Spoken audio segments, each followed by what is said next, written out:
excited na akong i-share sa inyo ang baon ko ngayong araw.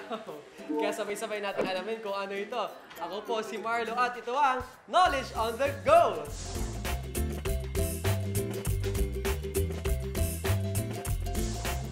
At ang ating mga kasama ngayong araw, anong pangalan? Janise po. Janice. Ilan taon na si Janice? 12 years old po. 12 years old and ang favorite subject mo ay? Filipino po. Filipino. O sige, i-roll mo na ang ating dice nang malaman na natin Filipino nga. Okay, sige. Mamunod ka na ng iyong katanungan. Okay. Janice, go ka na ba sa Knowledge on the Go? Go na! Okay, go na! Ito ay uri ng panitikan na naglalaman ng mga pangyayaring hindi nababatay sa katotohanan, gaya ng alamat, tula, at pabula. Letter A, fiction. Letter B, depiction. Letter C, pabula. Or letter D, salawikain.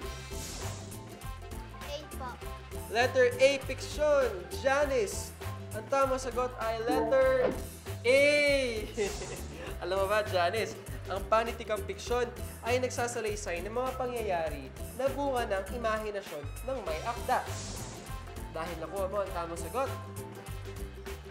ito ang regalo na Knowledge on the Go para sa'yo. Congratulations, Janice.